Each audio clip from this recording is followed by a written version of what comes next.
اختصر. عن ايه يا رابعه؟ انا هتكلم عن المجموعه القصصيه نونا الشعنونه. حلو. مساء الخير. اولا بنشكر الاستاذه هاله البدري على هذا النشاط الثقافي الوازن في المشهد الادبي. ثانيا الف مبروك يا استاذه سلوى على جائزه البريكس في دورتها الاولى. احنا بنقول ان جيلنا انتوا هنيتوا الدكتوره مكارم على الجائزه اللي خدتها. الف مبروك يا دكتوره مكارم. دي سلمت على بوتين القوى العظمى. طبعا دكتوره مكارم كانت عميده كليه الألسن واستاذه الادب الروسي، وتم تكريمها من روسيا واخده وسام كبير جدا من بوتين شخصيا. والله يعني انا هقطع كلام رابعه. الدكتوره مكارم تاريخ طويل من الانتاج الجاد المؤثر مش بس على الطلبه ولكن في الترجمات وفي تقديم كتير من الابحاث العلميه اللي عرفتنا الانتاج الروسي، اللي يعني معظمنا بسبب يعني نزول او بعد دار التقدم عن انها تقدم انتاج الكتب زي ما احنا اتربينا عليها، بقينا في جاب ما بيننا وما بين الادب الروسي. فالدكتوره مكارم هي يعني حجر الاساس في تقديم هذا الادب اللي احنا بالفعل توقفنا عند مرحله يعني قدمتها دار التقدم، وشفنا من خلال الشغل اللي هي قدمته معلومات كتير وانتاج كتير احنا ما كانش عندنا فكره كافيه عنها. فاحنا بنحييها طبعا ويعني نشكرها. اتفضلي يا استاذه رابعه. الوزن يا رابعه. عود على بدء ورجوعا الى الاستاذه سلوى بكر.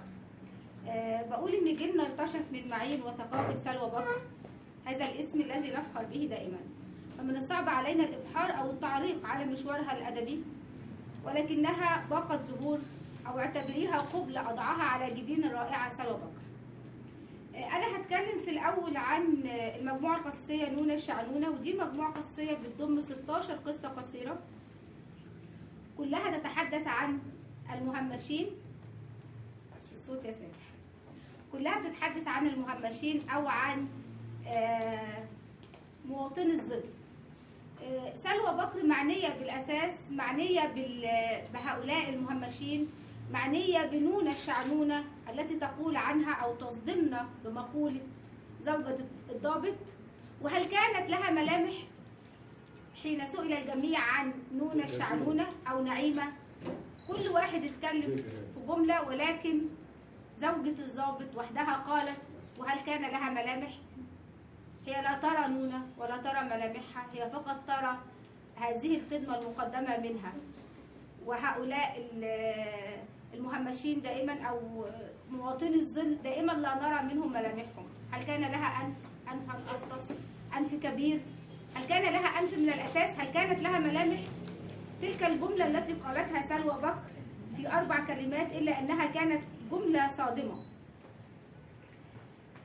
المجموعة غزيرة جدا وقوية وثرية بكل الكلمات، ولكن هنحاول نختصرها.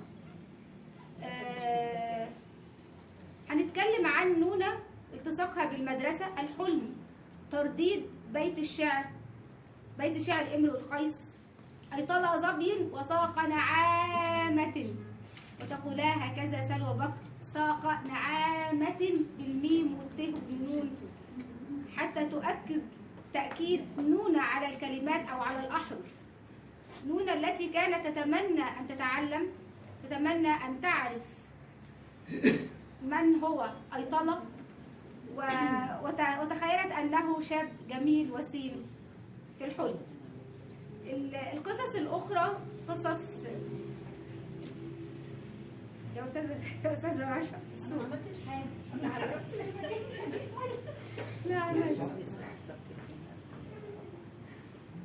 لا تهتم سلوى بكر بالزخرف اللغوي، فهي مشغولة دائما بإيصال المعنى وتوضيح وجهة نظرها. في الصفحة من 11 ل 12 اتكلمت عن فلسفة الوجود تتجلى في بضعة أسطر وكنة الحياة، حين قالت: لماذا نحن هنا؟ ولماذا وجدنا من الأساس؟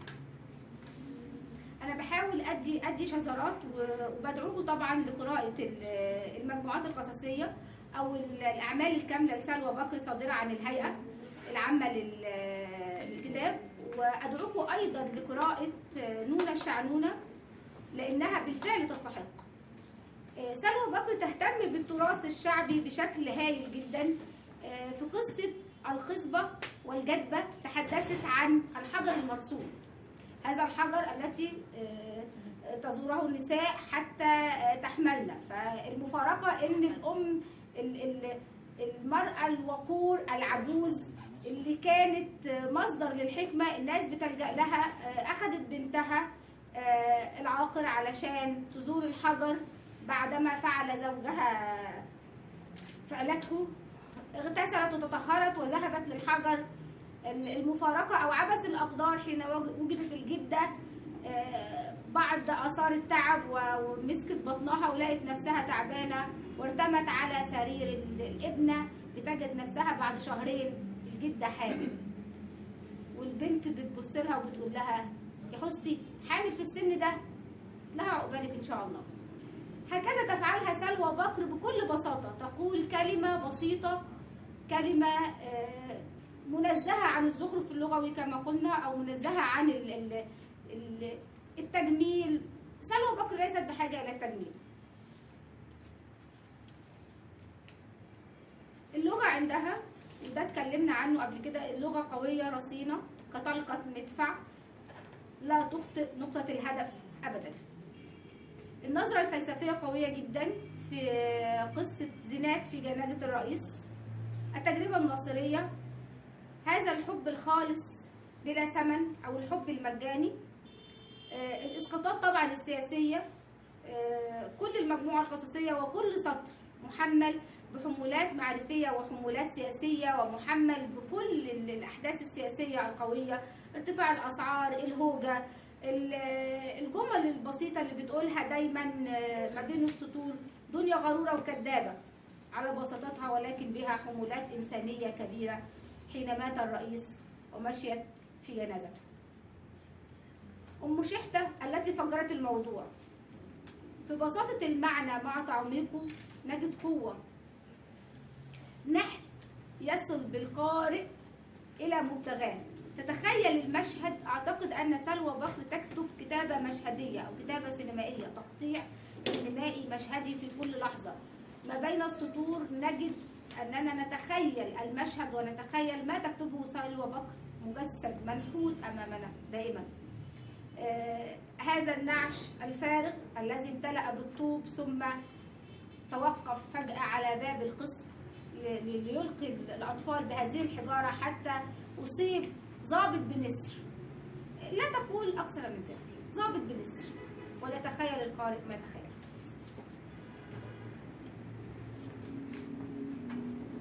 في صنعة لطافة كتبت جملة هايلة جدا: لم تكن تفكر في نظريات، ولكنها تشعر بوجودها ككائن حر يتحقق مرة بمفرده في فضاء فسيح بلا صراع. هذه الجملة نتخيل أنها على لسان امرأة مكبوتة، ولكن المفارقة أنها على لسان النقطة، هذه النقطة التي كانت تتعارك وتتصارع مع الخط المستقيم الذي كان يسفه منها أو يتفهها، ويقول لها: أنا أفعل هذا وأفعل هذا، ويتلون ويتكون باللام ويتلون ويتكون بالراء، ولا أحتاج إليك. فذبلت النقطة حتى شعر الخط المستقيم بفداحة فعله. ماذا لو أراد أن يكتب الشين؟ ماذا لو أراد أن يكتب الضاد؟ ماذا لو أراد أن يتحول إلى أرقام؟ وحدها النقطة الضعيفة الصغيرة التي تمنحه ذلك الزخم وهذه الأهمية وتحوله من مجرد واحد إلى 110 وألافات مؤلفة ومليون. هذه سلوى بكر. سلوى بكر في بحر الأعالي في مائدة الرحمن تحدثت عن جرجس الذي ذهب إلى مائدة الرحمن ليأكل حين دعوهم إلى صلاة المغرب. فالجرجس اتكسف من اللي جنبه فقال له أنا جرجس، قال له وأنا مش هصلي، هو ملوش دعوة، هو خد الثواب ملوش دعوة بصلاته. في بحر الأعالي البنت اللي فضلت تجري لأنها كانت لما بتطلع الشقة 25 بتشوف البحر وبتشوف أمها بتخدم الراجل ده، الراجل عنده شرفة تستطيع أن ترى منها بحر الأعالي أو بحر النيل. هذه الأم تخدم هذا الرجل، تغسل له الصحون وتغسل له الملابس وتطبخ له الطعام، وهي أيضا التي تطبخ للرجل الساكن بالأسفل، الساكن في البدروم، تغسل له ملابسه وتغسل الصحون وتحضر الطعام. فلماذا لا تنام الأم على هذا السرير النظيف بجوار هذا الرجل بدلا من هذا المرتدي دائما بالسروال أو اللي لابس الفانيلا الداخلية؟ شكرا سلوى بكر على انك موجوده وسطنا، شكرا لانك في المشهد الادبي، الف شكر.